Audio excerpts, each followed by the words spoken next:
Film opens with a sweeping shot of Wembley Stadium on July 13, 1985. The roar of 72,000 fans fills the air as the world tunes in for Live Aid. On stage, Billy Joe Armstrong, cast as Paul McCartney, sits at the piano preparing to play Let It Be.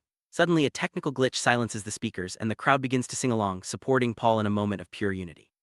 The camera zooms in on Paul's eyes, and as the music swells, we are transported back in time to the early 1980s, setting the stage for a story about collaboration, ego, and the power of music.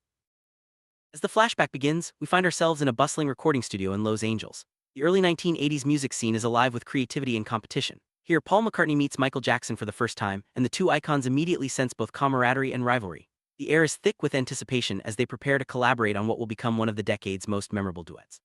This scene sets the tone for the film's exploration of musical genius and the delicate balance between friendship and ambition. Inside the studio, the creative friction between Paul and Michael is palpable. They banter and joke, but underneath, each is determined to leave their mark on the track.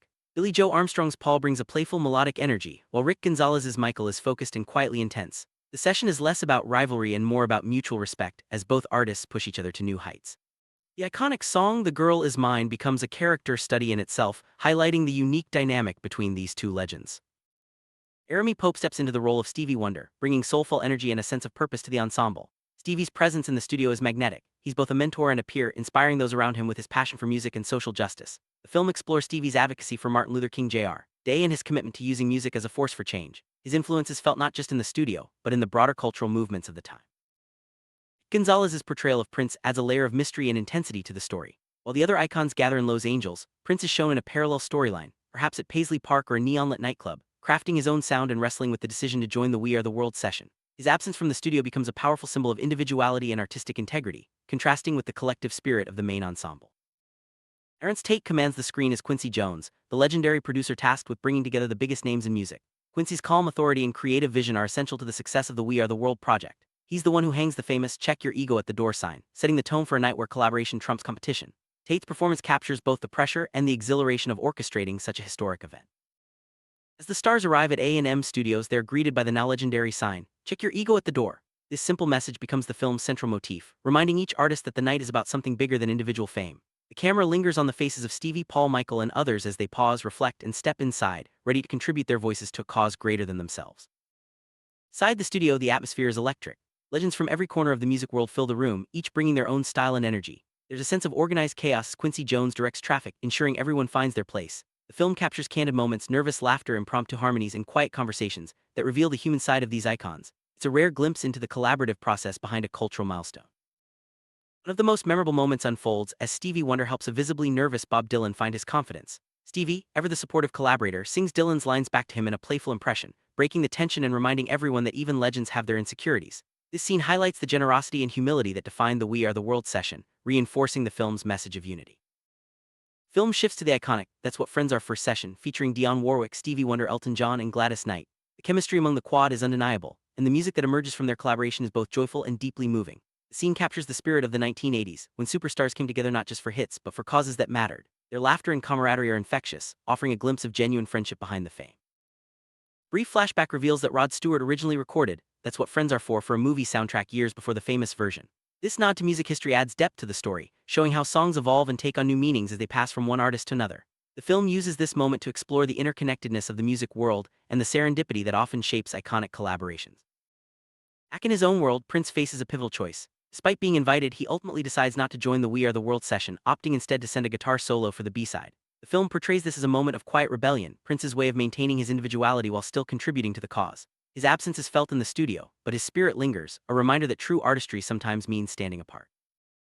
Behind the scenes, the producers face a daunting task, securing music rights from the estates of Michael Jackson, Stevie Wonder, and Paul McCartney. The film briefly explores the legal and logistical hurdles that come with assembling such a star-studded soundtrack. This subplot adds tension and realism, highlighting the complexities of honoring musical legacies while creating something new. Connect the stories of these musical giants. The film uses sonic flashbacks, snippets of Fingertips by young Stevie Wonder and ABC by young Michael Jackson. These musical cues serve as connective tissue, illustrating how these artists grew up in the spotlight and eventually converged in the historic 1985 session. The flashbacks are woven seamlessly into the narrative, enriching the film's emotional resonance. 1980s were defined by unprecedented musical collaborations. The film highlights moments like Paul McCartney and Michael Jackson's playful rivalry, the quad's heartfelt performances, and the collective energy of We Are the World.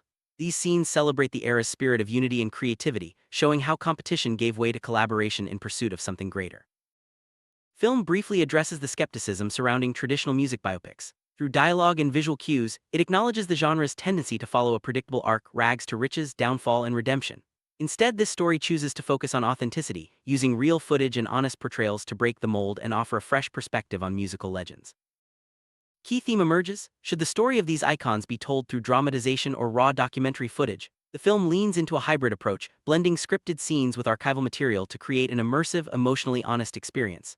This choice honors the real-life personalities of the artists while capturing the cinematic magic of their collaborations. Narrative builds toward the night of January 28, 1985, when 46 of the world's biggest stars gathered to record "We Are the World." The film recreates the organized chaos of that session, capturing the excitement, nerves, and sheer talent in the room. Archival footage is interwoven with dramatized scenes, giving viewers a front-row seat to one of music's most iconic moments.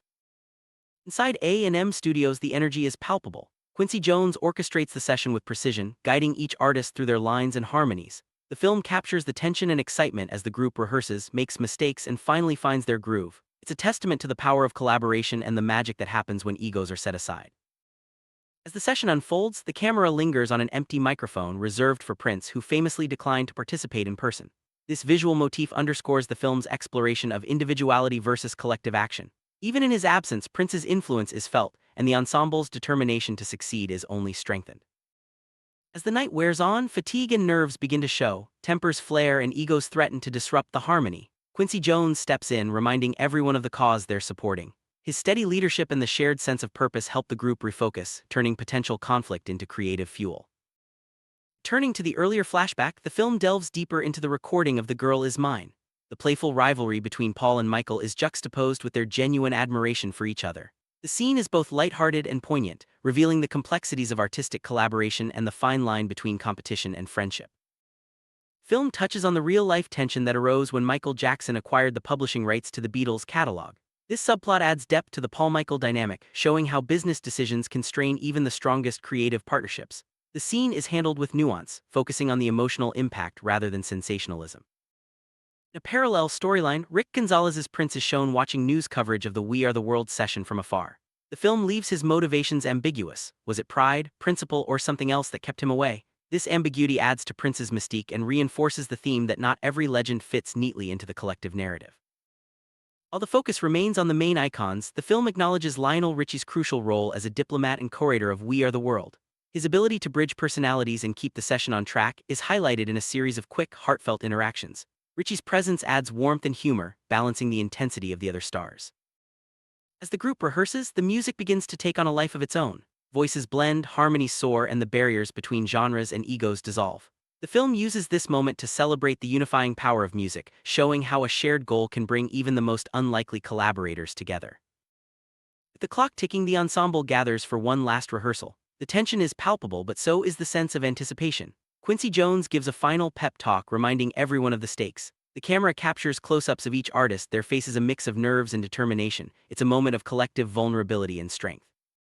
The director calls for the first take. The room falls silent as the ensemble prepares to sing. The camera pans across the faces of Stevie, Paul, Michael, and the others, capturing the gravity of the moment. Just as they open their mouths to begin, the screen cuts to black, leaving the audience in suspense and anticipation. As the credits roll, the silence is broken by the actual 1985 master recording of "We Are the World."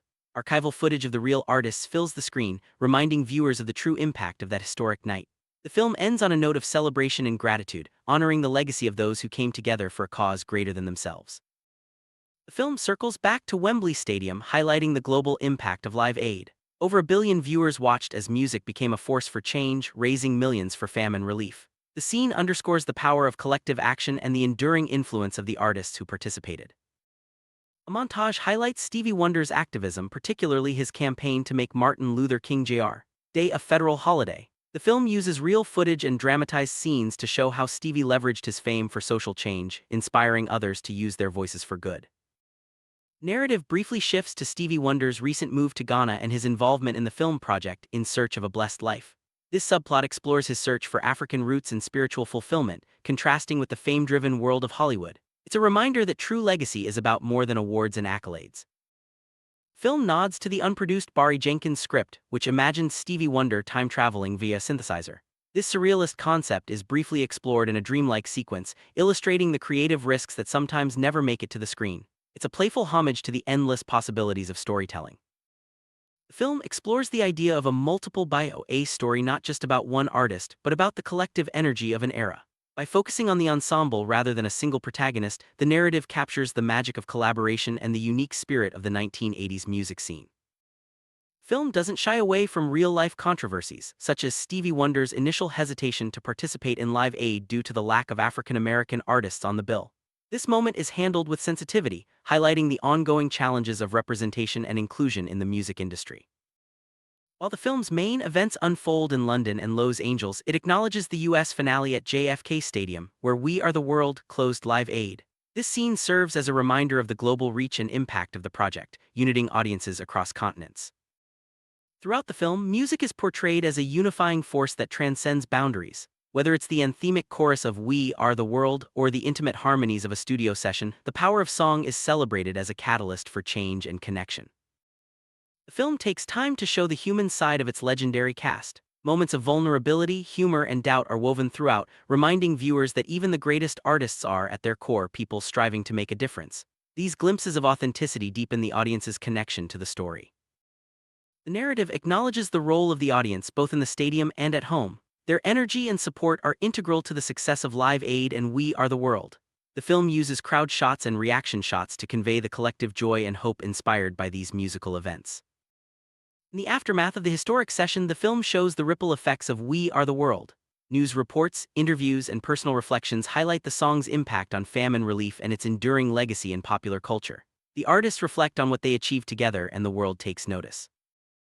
Decades later, the legacy of We Are the World and Live Aid continues to inspire new generations of artists and activists. The film ends with a montage of contemporary musicians citing the influence of that night, proving that the spirit of collaboration and compassion is timeless. As the credits roll, a final message appears. When egos are set aside, anything is possible. The film leaves viewers with a sense of hope and a call to action, encouraging everyone to use their talents for the greater good. It's a fitting conclusion to a story about music, unity, and the enduring power of collaboration. Special tribute sequence features archival footage of the real artists Stevie Wonder, Paul McCartney, Michael Jackson, Prince, and Quincy Jones performing and speaking about their experiences. This montage serves as both a historical record and a heartfelt thank you to the legends who made history. The film closes with behind-the-scenes glimpses of the cast: Jeremy Pope, Billie Joe Armstrong, Rick Gonzalez, and Lawrence Tate preparing for their roles. These candid moments highlight the dedication and passion that went into bringing this story to life, bridging the gap between past and present. As the final credits roll, the full master recording of We Are the World plays uninterrupted. The audience is left with the voices of legends, a reminder that when artists come together for a cause, their impact can echo across generations. The screen fades to black and the legacy of No Ego Required is sealed.